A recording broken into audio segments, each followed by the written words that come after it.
Prince Harry completely re-evaluated his role in the royal family after spotting a perceived snub by the Queen.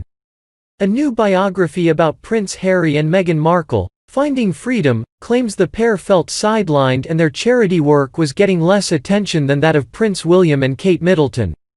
But the final straw for Harry was reportedly when the Queen didn't include a picture of the Sussexes during her Christmas speech, despite having pics of numerous other family members on display. Shortly after the slight, Harry and Meghan began making plans to forge a new life for themselves beyond the royal family, experts say. In the months leading up to Meghan Markle and Prince Harry's shock statement about quitting the royal family, there were tensions and upset behind the scenes. While the couple smiled for the cameras as they went about their official duties, insiders say they were growing more frustrated with royal life. A new biography about the couple, Finding Freedom, claims they felt sidelined and believed the charity work of other royals, including the Duke and Duchess of Cambridge, was being prioritized over theirs. But authors Omid Scobie and Caroline Durand claim it was the Queen's photo display on her desk for her Christmas speech which made them reconsider their roles within the firm. As the monarch delivered her annual message from Buckingham Palace, she arranged 4 family snaps on her desk. They included the Cambridge family, Prince Philip, Charles, Camilla and the Queen's father, but the Sussexes were nowhere to be seen. The Mirror's royal expert Russell Myers claims the couple were clearly upset by this decision. Speaking to Channel 5's Meghan and Harry, The New Revelations, he explains, the lack of photograph of them during the Queen's Christmas speech obviously had an effect on them. The book will tell you in detail how this made them feel. They felt it was a slight, they felt put out. Meghan and Harry's reaction also features in a biography about the couple, Finding Freedom. It states, Harry felt as though he and Meghan had long been sidelined by the institution and were not a fundamental part of its future. One didn't have to look further than the family photos displayed during the Queen's speech on Christmas Day. In the Green Drawing Room at Buckingham Palace, where the Queen delivered her address, viewers glimpsed photos of the Cambridges and their children, Charles and Camilla, Prince Philip and a black and white image of the sovereign's father, King George VI. Noticeably absent was a photo of Harry, Meghan and their new baby, Archie. Palace sources insisted that the photos were chosen to represent the direct line of succession, but for Harry and Meghan, it was yet another sign that they needed to consider their own path. Bishop Michael Curry says he heard voices of slaves at Meghan and Harry's wedding. Bishop Michael Curry, who delivered a soaring sermon at the 2018 wedding of Prince Harry and Meghan Markle, is opening up about his memories of that day. In a wide-ranging interview with People, Bishop Curry discusses his new book, Love is the Way, and describes what it was like to be a descendant of slaves and present a sermon in front of Queen Elizabeth.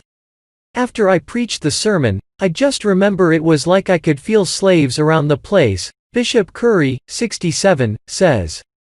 I don't mean to be spooky, but it was like their voice was somehow heard that day. I included one of their songs, There is a Balm in Gilead. It was like their voice, one of their songs, one of their descendants was there that day. The Queen was most gracious, he continues. The fact that all happened, for me, it's a sign of hope. It's a sign of hope that one who descends from people who were captured in the slave trade, probably the British slave trade, is brought from the shores of West Africa to the shores of America. That one of their descendants was in the presence of the Queen of England, and he quoted one of their songs. That's hope that we don't have to be the way we've always been. It was with this emotion that Bishop Curry presented his sermon, The Power of Love, to the royal family, and billions of viewers, 2 years ago.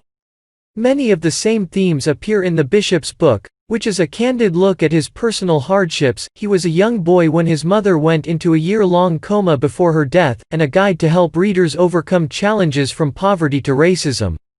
The bishop also describes his own work as a civil rights activist and, later, his fight to gain recognition of LGBTQ people in the Episcopal Church. You can live a life based on and grounded in love. A love that's unselfish, that really does seek the good and the welfare and the well-being of others, as well as yourself, he says about the book's main lesson. Curry says he saw this same type of powerful love between Harry and Meghan. What stood out for me was, these are two people who really do love each other, he says. It brought together two nations, Britain and the US, but it brought together people from around the world. I realized that the love of two people for each other brought together, at least for a moment, a world of differences. And I think that is a parable of what real love can do. While Bishop Curry isn't currently in touch with the couple, he says that he continues to pray for them. He also says he was astonished by the amount of attention he got in the days and months after the royal wedding, and was inspired by the conversations the wedding started. Meghan Markle and Prince Harry issue furious rebuttal to new claims about speaking plans. Meghan Markle and Prince Harry have lashed out at the latest claims regarding their speaking engagements. Meghan Markle and Prince Harry's speaking engagements agency Harry Walker was forced to issue a statement following a new report.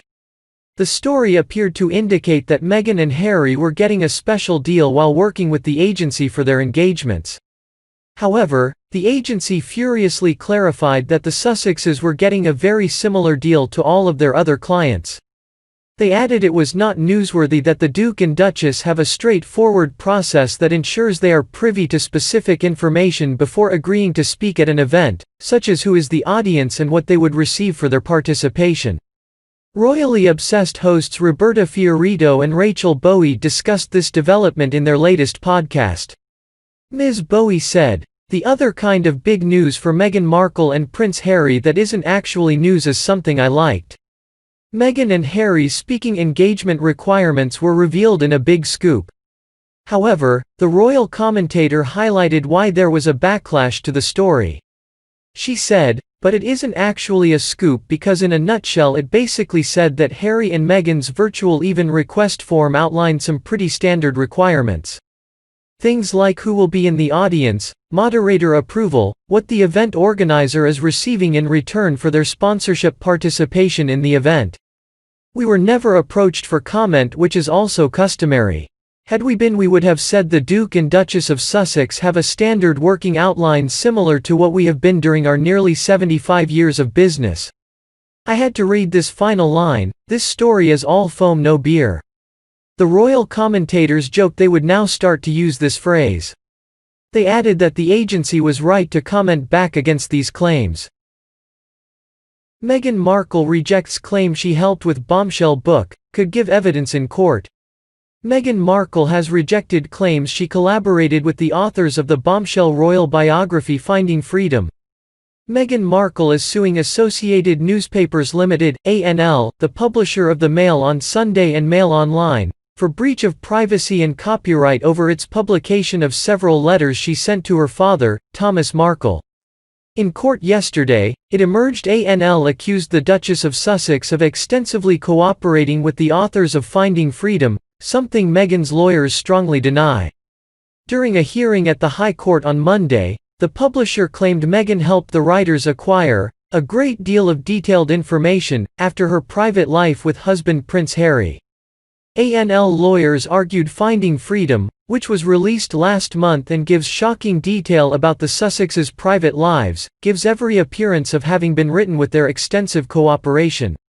Anthony White QC, representing the publisher, said, "The book contains a great deal of detailed information about Meghan's personal life, including a number of passages referring to her relationship and communications with her father, and a section referring to the letter which is at the heart of this case." ANL alleged Meghan, either directly or through friends, allowed the bombshell biography to use intimate details to paint a favorable picture of her life. As a result, the publisher's lawyers said it was difficult to see how the Duchess could complain about an invasion of privacy if she had helped with the publication of Finding Freedom. They claim if Meghan hadn't been directly involved, she would have said she was betrayed or complained to the authors. But Meghan's lawyers have denied that she cooperated with authors Omid Scobie and Carolyn Durand on Finding Freedom. Meghan's lawyer Justin Rushbrook said in a written submission, "The claimant and her husband did not collaborate with the authors on the book, nor were they interviewed for it, nor did they provide photographs to the authors for the book.